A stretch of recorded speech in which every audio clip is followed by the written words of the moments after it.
Assalamualaikum warahmatullahi wabarakatuh. Ini adalah video pertama saya. Saya bukan siapa-siapa, bahkan saya orang yang paling awam di antara orang-orang yang mereaksi dari video beberapa ulama. Tentunya saya adalah orang yang nekat ingin menjadi orang yang baik, tentunya juga di jalan yang lurus oleh Allah ridhoi. Itu harapan saya. Nah, tentunya saya akan menjelaskan beberapa video yang memang video itu video asli dari mereka yang mereaksi. Tidak perlu saya tambahkan video ini itu. Karena video itu sejatinya bisa kita bahas. Dan tidak semua yang video mereka tuangkan itu reaksi mereka itu tepat dan sebagainya. Kebenaran hanya milik Allah. Kurang lebih seperti itu ya. Jadi, gambarannya ketika ada seorang ulama, seorang ustadz, ustadzah, kiai yang menjelaskan atau memberikan pengertian materi pembahasan bab apapun ya, bab agama dan sebagainya, tidak semua orang, santri, audiens ini menerimanya sama. Itu perlu kita pahami. Tidak semua orang ini dengan guru yang sama, ilmunya sama, pemahamannya itu berbeda. Atau dalam sebuah konteks video, penangkapan orang, nalarnya juga berbeda. Nah, kali ini adalah Harry Pras. Pada saat dia mereaksi dari video guru sekumpul, yang tentunya sebenarnya itu juga bukan video. Nah, jadi masalah yang pembahasan guru sekumpul, lututnya dicium oleh Rasulullah SAW, itu sebenarnya ada dua video. Yang pertama itu adalah memang video asli ketika guru sekumpul, sehat walafiat, beliau di majelis beliau, di sekumpul Martapura, pada saat itu beliau berdiri, itu menceritakan pengalaman rohani beliau pada saat itu makam Rasulullah bergoyang. Itu di video satunya. Kalau video ini sebenarnya bukan video, hanya rekaman suara. Itu jelas rekaman suara yang terjadi kurang lebih di tahun 2008 silam di majelis beliau di Sekumpul Martapura. Langsung aja kita lihat nih, ini adalah video Harry Pras. Jadi dari video ini kita bisa kok langsung membahasnya. Ini videonya ya. Pengakuan dirinya ketika dicium lututnya oleh Nabi Muhammad SAW dimulai dari menit ke 15 ini. Kenapa di video itu dia tidak menyebutkan bahwa lututnya yang dicium, hanya dia memeluk dan mencium. Sedangkan di video ini jelas dia yang mengaku lututnya dicium oleh Nabi Muhammad SAW. Anggapan Harry Pras, guru sekumpul itu tidak mengaku bahwa lututnya dicium oleh Rasulullah karena memang videonya sebenarnya berbeda. Yang satu itu adalah video ketika beliau masih sehat walafiat, dan video atau rekaman suara yang lebih tepatnya dalam video ini yang dibahas Harry Pras ini ketika beliau itu sudah sakit menggunakan kursi roda. Itu di waktu yang berbeda ketika pergi ke Mekahnya. Jadi bukan masalah ngaku atau tidak ngakunya guru sekumpul. Karena banyak yang beredar video itu adalah potongan-potongan belaka yang ada di sosmed. Makanya itu juga menggunakan bahasa Banjar. Jadi tidak semua orang juga bisa mengartikan bahasa Banjar dengan baik dan benar. Sekarang ayo kita tonton lagi. Masuk ke dalam masjid mulai babus salam menuju raudhah.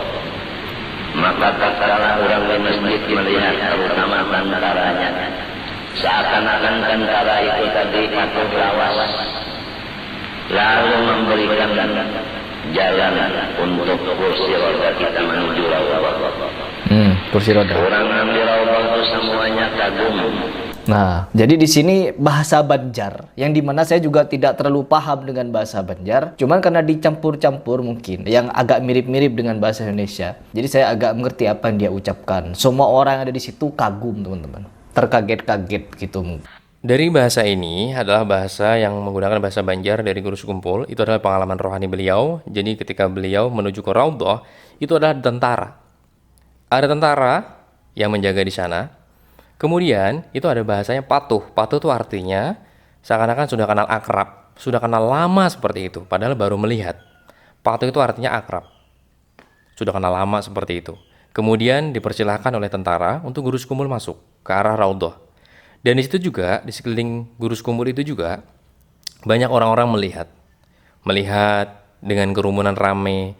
Mereka juga ada yang terkagum dengan beliau guru sekumpul. Itu adalah menggunakan bahasa Banjar yang asli Indonesia yang kurang lebih seperti itu ya. Insya Allah seperti itu artinya. Memang orang di situ sekelilingnya pada kagum melihat. Kenapa guru sekumpul dibolehkan lewat ya, dan di situ ada tentara. Itu arti sesuai dengan bahasa Banjar. Itu sudah seperti itu ya. Jadi tidak tergagum langsung ya. Ada tentara yang mempersilahkan. Karena ada tentara mempersilahkan, jadi kan orang-orang di sekeliling itu melihat siapa beliau. Baru ada konteks Akibatnya adalah orang menjadi kagum, ada sebab akibatnya. Kita lanjut dulu. Selesai ziarah ke makam Nabi. Udah ziarah ke makam Nabi, polisi-polisi itu semua menjaga. Begitu kita ziarah membuka mata, kita melihat dan merasa bahwa Rasulullah keluar dari kuburnya dan selalu Rasulullah itu mencium rindu ulun. Tuh. Ya. Terdengar dengan jelas ketika dia berziarah ke makam Nabi Muhammad SAW, terlihat jelas makamnya terbelah, bangkit dari kubur. Bangkit dari kubur disaksikan sama banyak orang, teman-teman. Nah, ini juga artinya sebenarnya berbeda dari apa yang diterjemahkan oleh Harry Pras. Tapi dalam video ini tidak hanya sebuah penerjemahan aja yang saya maksudkan ya. Kita lanjutkan. Jadi di situ Guru Sukumbul menceritakan ketika beliau sudah sampai di makam Rasulullah, di situ juga banyak para polisi-polisi menjaga. Karena itu adalah makam Rasulullah. Artinya tidak semua orang boleh masuk dalam jumlah terbatas. Jadi tidak semua orang menyaksikan langsung ketika Guru Sukumbul di situ membuka mata, melihat dan merasakan, kata beliau, melihat dan merasakan bahwa beliau melihat Rasulullah Shallallahu Alaihi Wasallam keluar dari kuburnya, tidak terbelah. Seperti halnya Harry Pras menyatakan bahwa kubur Rasulullah terbelah. Nah, itu video berikutnya, atau video yang akan insya Allah saya bahas di video berikutnya. Itu memang ada video ketika beliau itu menceritakan langsung pada saat masih sehat. Nah, ini berbeda ya. Ini adalah yang istilahnya pembahasan berbeda. Yang jelas di dalam pembahasan ini, Guru Sukumbul menceritakan yang tadi ya, ketika ya, beliau melihat dan merasakan Rasulullah itu keluar dari kuburnya. Keluar dari kubur jelas ya. Di situ dan tidak disaksikan orang banyak. Tidak ada kalimat beliau disaksikan orang banyak. Jadi tidak boleh dibuat-buat dong. Harry Pras membuat-buat disaksikan orang banyak. Ya, Guru Sukumbul ingin bersaing dari segi cerita-cerita khurafat semacam ini dengan Habib. Ya Allah, mau dibawa kemana agama ini wahai Sukumbul? Dikatakan halu kalian tidak mau. Jelas tidak mau karena memang disaksikan banyak orang katanya. Berarti ini bukan haluisme. Tapi kenapa sampai sekarang tidak ada yang memberitakan kalau makam Nabi Muhammad SAW terbelah, pernah terbelah? Makanya ketika dia haul, dihadiri jutaan umat, ya karena ceritanya semacam ini. Melihat makam Nabi Muhammad SAW terbelah, menjadi wali kutub, dicium lututnya oleh Nabi, ya dia menaikkan derajatnya, teman-teman. Ternyata cerita-cerita halu sontoloyo seperti ini bisa mengangkat derajat orang. Derajat di mata orang maksudnya, bukan derajat di mata Allah. Mengangkat derajatnya di mata manusia setinggi mungkin, sehingga apa diakui sebagai wali kutub. Ustadz Abdul Somad, Ustadz Adi Hidayat. Oke, jadi next yang masalah lutut. Kemudian di situ juga Guru Sukumbul menjelaskan bahwa setelah Rasulullah keluar dari kuburnya, yang dilihat dan dirasakan langsung mencium lutut dari Guru Sukumbul. Itu memang benar. Dalam bahasa Banjar artinya seperti itu. Rasulullah mencium lutut Guru Sukumbul. Tapi jangan sampai di situ, dengarkan lagi. Ulun merasa tidak patut. Artinya Rasulullah selalu ketika ketemu dengan Guru Sukumbul, ada juga di situ ya. Setiap ulun ketemu dengan Rasulullah selalu mencium lutut ulun. Artinya ketika Guru Sukumbul bertemu dengan Rasulullah di makam Rasulullah, yang beliau rasakan itu langsung Rasulullah mencium lututnya. Itu memang benar dari sebuah bahasa Banjar. Tapi belum selesai sampai di situ, belum selesai. Kemudian saya tidak patut, kata Guru Sukumbul. Ulun merasa tidak patut. Jadi Guru Sukumbul merasa tidak pantas Rasulullah, seolah Rasul kekasih Allah, mencium lutut dari Guru Sukumbul. Itu sudah jelas disampaikan di Guru Sukumbul dalam voice note itu atau rekaman suara itu. Saya merasa tidak patut, tidak pantas kalau Rasulullah mencium lutut saya, makanya beliau gugurlah, menurunkan badannya dari kursi roda, lalu berpelukan, lalu memeluk Rasulullah. Nah, itu yang dianggap Harry Pras Rasulullah mencium lutut Guru Sukumbul. Nah, disitulah coba Anda pikirkan. Ini dalam menggunakan bahasa Banjar yang asli seperti itu artinya. Dan kemudian di situ adalah cerita-cerita khurafat yang dibangun oleh Guru Sukumbul, ternyata untuk menaikkan derajat Guru Sukumbul. Makanya haulnya membludak, gak karuan lah ya. Seperti itu. Ternyata seperti itu bisa menaikkan, kata Harry Pras. Ya kalau mau silakan dicoba. Ayo Bung Harry Pras silakan dicoba. Kalau mau. kalau dianggapnya itu adalah menaikkan dari jumlah jamaah yang haul dari sekumpul. Kalau kita mau tahu semuanya itu adalah sudah kuasa Allah, dengan adanya haul yang membludak, bukan dalam artian kemampuan guru sekumpul, bukan, itu atas ridho dan izin Allah. Itu adalah Allah semuanya yang menggerakkan. Yaitu semuanya kehendak Allah, intinya itu aja. Kalau Allah tidak berkehendak, guru sekumpul mau cerita apapun tidak akan terjadi. Ya, anggap aja kan Harry Pras anggap aja tidak suka dengan guru sekumpul. Ini mungkin bahasa saya aja. Walaupun dia akan mengelak, bukan tidak suka, bukan benci, begitu ya. Artinya ini bahasa mudahnya seperti itu. Tidak suka dan menganggap guru sekumpul bukan siapa-siapa, bukan wali dan sebagainya, orang biasa, anggapan dia ya. Berarti artinya itu bukan karena guru sekumpul yang membuat jamaahnya membludak. Karena dianggapnya guru sekumpul bukan biasa, orang biasa nih, bukan siapa-siapa. Oke, orang biasa. Kemudian dengan adanya jamaah yang membludak, pencinta sekumpul semakin banyak, pencinta guru sekumpul maksud saya semakin banyak, artinya itu adalah kembali bukan masalah guru sekumpulnya, tetapi kuasa Allah. Allah berkehendak, maka jadilah lautan manusia. Nah, kurang lebih seperti itulah ya. Dan kalau cerita tadi itu menggambarkan untuk menaikkan pamor, ya kan, lain sebagainya, ya silakan Harry Pras coba aja, ya kan, silakan dicoba. Nah, kita lanjut dulu aja ya. Sehingga apa? Dia somat. Nih pengakuan cerita. Kita fokus ke guru sekumpul. Wah, merada sampai semakin oleh Nabi Muhammad SAW.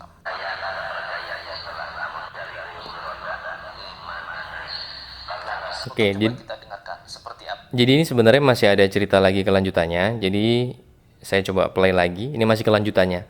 Tapi saya di sini mau fokus pembahasan guru sekumpul aja, sesuai dengan konteks video kita membahas itu. Kalau membahas apa nanti di next time video ya. Kita dengarkan dulu.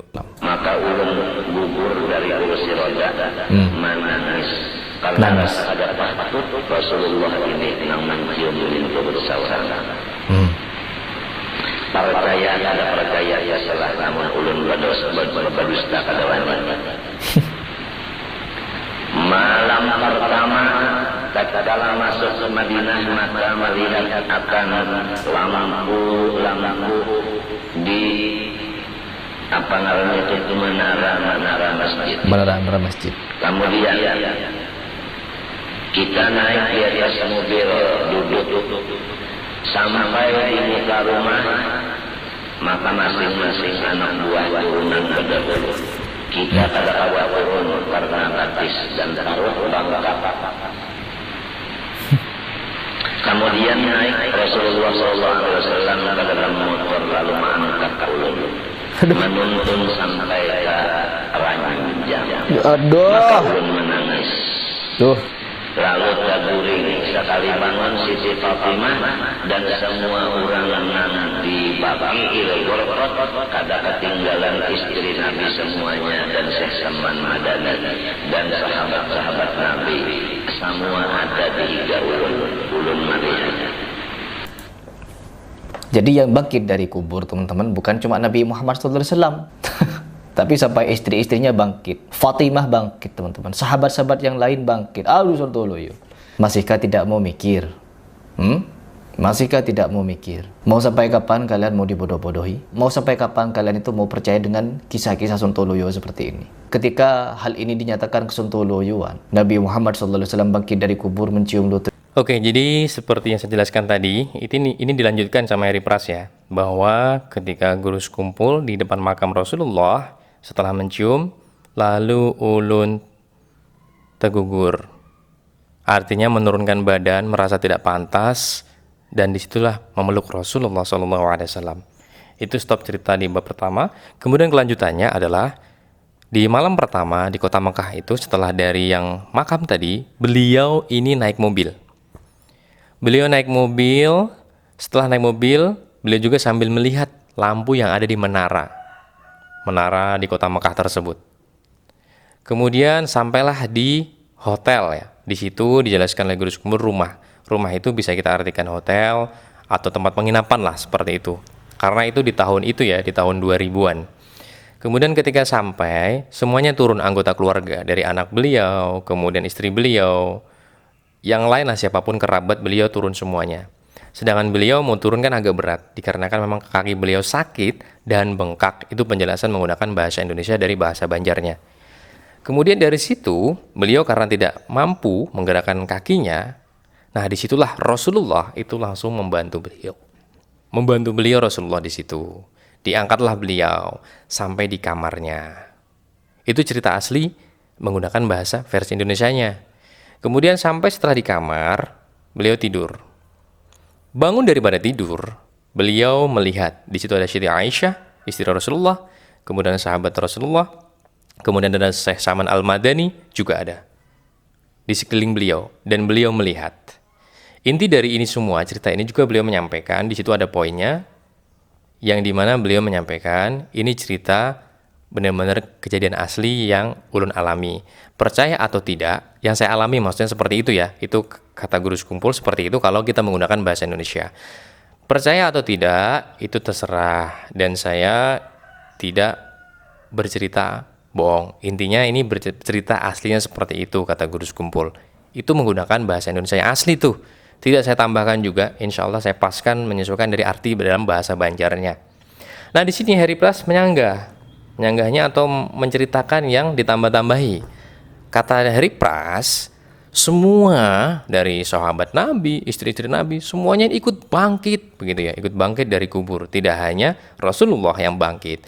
Dalam cerita ini, guru sekumpul tidak menyebutkan bahwa mereka selain Rasulullah itu keluar dari kubur. Dan kalimat dari guru sekumpul pun bukan bangkit, tapi keluar dari kubur itu Rasulullah. Rasulullah tidak bangkit dari kubur, tapi keluar dari kubur, dari makam beliau. Nah, yang hanya keluar dari makam hanya Rasulullah. Kalau yang lainnya ini tidak disebutkan dalam cerita yang disampaikan guru sekumpul itu bangkit. Hanya ketika bangun daripada tidur, sahabat Nabi, ada Siti Aisyah, istri Rasulullah itu ada dan beliau melihatnya. Nah, kurang lebih seperti itu. Ada poin di mana juga di sini Harry Pras menyebutkan, hai, kau sekumpul, mau dibawa sekumpul ini kemana? Mau dibawa kemana sekumpul ini? Kurang lebih seperti itu ya. Jadi perlu diketahui juga, Harry Pras juga harus melihat bahwa sekumpul itu adalah bukan nama orang. Sekumpul itu nama kelurahan. Sekumpul nama kelurahan, sekumpul ya, kelurahan Sekumpul, Kabupaten Banjar, Kalimantan Selatan. Ya, perlu diketahui seperti itu. Kelurahan Sekumpul, Kecamatan Martapura, Kabupaten Banjar, Kalimantan Selatan. Jadi kalau ngomong, hai Sekumpul, mau dibawa kemana? Itu berarti melihat dari tempatnya. Ini juga kalau dalam segi undang-undang tidak bisa. Karena ini nama sebuah daerah. Kalau mau menyebutkan, hai guru Sekumpul, itu masih boleh. Jadi semuanya harus diperhatikan. Baik secara undang-undang hukum agama maupun hukum pemerintahan. Tidak bisa juga sebenarnya Harry Pras ngomong, hai Sekumpul, mau dibawa kemana? Sekumpul itu nama sebuah tempat, bukan nama orang. Guru Sekumpul kan nama aslinya seperti yang kita tahu bersama. Beliau adalah Al-Alim Al-Alam Syekh Zaini bin Abdul Ghani Sekumpul Martapura, Kalimantan Selatan. Jadi atau bahasa Indonesia adalah mudahnya Kiai Haji Zaini bin Abdul Ghani. Kurang lebih seperti itu.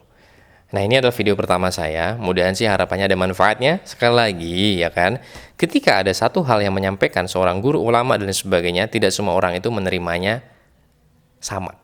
Pasti berbeda tanggapannya. Padahal ini jelas, kalau menggunakan bahasa Banjarnya artinya seperti itu. Dan di sini juga guru Sekumpul menegaskan, percaya atau tidak itu terserah.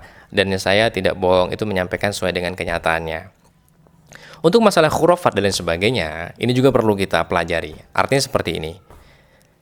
Mudahnya adalah bahasa saya ya kan. Semuanya dalam dunia ini tidak bisa menggunakan logika. Ada halnya memang bisa menggunakan logika. Tapi satu hal, agama tidak bisa dilogikakan. Wallahu a'lam bishawab. Wassalamualaikum warahmatullahi wabarakatuh.